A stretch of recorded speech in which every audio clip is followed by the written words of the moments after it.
समुद्र मंथन कहाँ हुआ था? यदि स्थूल दृष्टि से देखें तो शायद अरब सागर में कहीं, लेकिन ऐसा नहीं है। किसी भी घटना के सही स्थान का पता करने हेतु उस समय की भौगोलिक स्थिति का पता होना भी जरूरी है।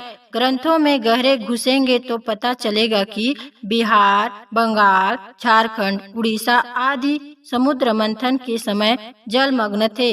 उत्तर प्रदेश के पूर्वी हिस्से भी उस समय थे नहीं। समुद्र मंथन का समय भागीरथी के प्रादुर्भाव से भी बहुत पहले का है। उस समय हिमालय से निकलने वाली नदियां बहुत थोड़े ही भूमि का निर्माण कर पाई थी। नदियां ही भूमि का निर्माण करती है। इस राष्ट्र के पिता पर्वत है तो माताएं नदियां। अभी भी सबसे प्रसिद्ध डेल्टा सुंदरवन इसी निर्माण का प्रमाण है। कथा है कि जब समुद्र मंथन की बात उठी तो मंदार पर्वत की मथानी तो बना ली गई। कूर्मावतार ने आधार भी दे दिया, लेकिन मथानी की रस्सी कहाँ से लाए?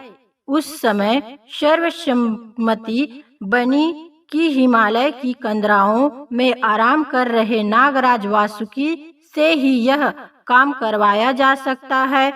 उनसे बड़ी रस्सी जैसी कोई वस्तु तीनों लोकों और 14 भुवन में नहीं है। अब समस्या थी कि उन्हें लाए कौन? इतने बड़े थे कि लहरिया स्टाइल में रेंगते तो टकराने लगते, इसलिए अधिकतर समय आराम ही करते थे। इस पर कैलाशपति उठे और वासुकी को अपनी कलाई में लपेटकर चल दिए। नागराज की डिलीवरी करके भोले एक स्थान पर बैठ गए। जब मंथन प्रारंभ हुए तो नागराज को पीड़ा होने लगी। इधर से देवता खींचे, उधर से असुर खींचे, बीच में मंदराचल चुभे। क्षुब्ध होकर नागराज से फुफकारना शुरू कर दिया। अब सोचिए कि जिस नाग को एक पर्वत के चारों तरफ लपेट दिया गया वह कितना बड़ा होगा। नागराज के फुफकारने से समस्त सृष्टि में जहर फैलने लगा। हाहाकार मच गया। एक तरफ तो देवता और असुर भाग खड़े हुए और दूसरी तरफ नागराज निढाल होकर फुफकारते रह गए। अब करे तो करे क्या? देवताओं की मीटिंग बिठाई गई। प्रश्न उठा कि इस हलाहल को कौन पिएगा? विष्णु भगवान ने भोले बाबा के चरण धर लिए कि बाबा आप ही पी सकते हैं। जो भोले होते हैं उसके हिस्से ही जहर आता है। बाबा उठे और पहले जहर पिया और फिर वासुकी का उपचार किया। तब तक तो धन्वंतरी निकले भी नहीं थे। उनसे भी पुराने वैद्य है वैद्यनाथ। बाबा ने हलाहल पी तो लिया, लेकिन उसका ताप असह्य हो गया। वहीं एक स्थान देखकर बैठ गए। मंथन शुरू हो गया। मंथन से निकले चंद्रमा के एक टुकड़े को तोड़कर निकाला गया और उसे भगवान के सर के ठीक ऊपर स्थापित किया गया। उस टुकड़े से निरंतर शीतल जल महादेव के सर पर गिरता रहता है। यह क्षेत्र कहाँ है जहाँ मंथन हुआ था?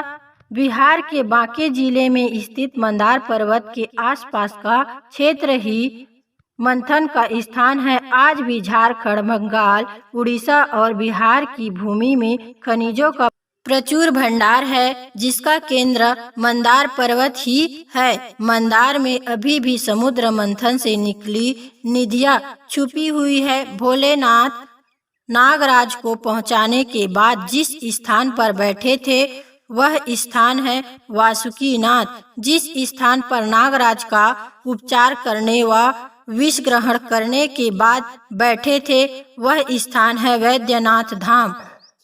देवधर में चांद का एक टुकड़ा जो उनके सर पर लगाया गया था आज भी लगा है और उससे निरंतर जल टपकता रहता है। वह टुकड़ा भोलेनाथ के ठीक ऊपर मंदिर के शिखर के नीचे लगा है, जिसका नाम है चंद्रकांत मणि।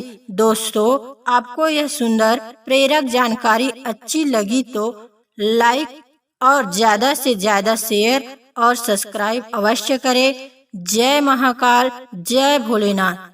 कृपया वॉइस ऑफ नंदिनी चैनल को सब्सक्राइब कर सपोर्ट अवश्य करें। धन्यवाद।